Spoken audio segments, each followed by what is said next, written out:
राम राम, जय माता जी। मेरे YouTube चैनल पर आप सभी का स्वागत है। आप सब कैसे हैं? मैं आशा करती हूँ आप सब स्वस्थ होंगे, मस्त होंगे, अपने अपने काम में व्यस्त होंगे। मैं भी अच्छी हूँ। मैं एक बहुत प्यारा सुंदर छठी मैया के गीत सुनाने जा रही हूँ। आप लोग पूरा सुने और आनंद उठाए। लास्ट वाला लाइन तो आप जरूर सुने, तो ही इस गीत के आनंद उठा पाओगे। तो चलिए देर न करते हुए मैं गीत सुना रही हूँ, आप लोग पूरा सुने। देवालोक के पाके सड़किया, सूरज बाबा बैठी आसन मारे। अरे देवालोक के पाके सड़किया, सूरज बाबा बैठे आसन मारे। सूरज बाबा बैठे आसन मारे। सूरज बाबा के हाथे लोटा दतुवनिया, सूरज बाबा के हाथे लोटा दतुवनिया।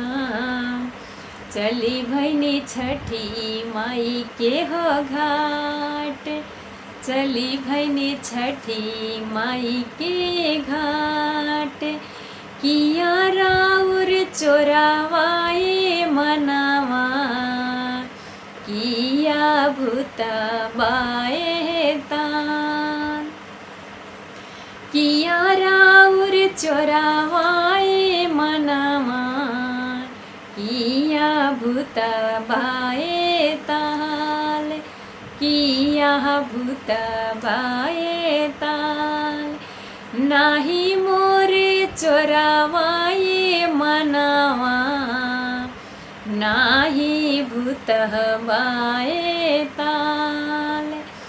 नाही मोरे चोरावाए मनावा, नाही भूतबाए ताल।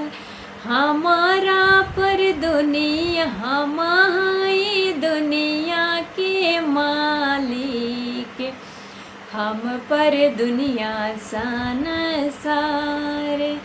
हमारी दुनिया के मालिक, हम पर दुनिया संसार।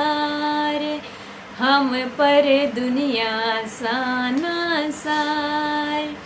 हर देवलोक के पाके सड़किया, सूरज बाबा बैठे आसन मार। हर देवलोक के पाके सड़किया, सूरज बाबा बैठी आसन मार। सूरज बाबा बैठी आसन मार। तो ये छठी मैया का प्यारा गीत आप सबको कैसा लगा प्लीज़ कमेंट में ज़रूर बताएं। और मैं मिलती हूँ एक दूसरे वीडियो में नए गीत के साथ। तब तक के लिए जय छठी मैया।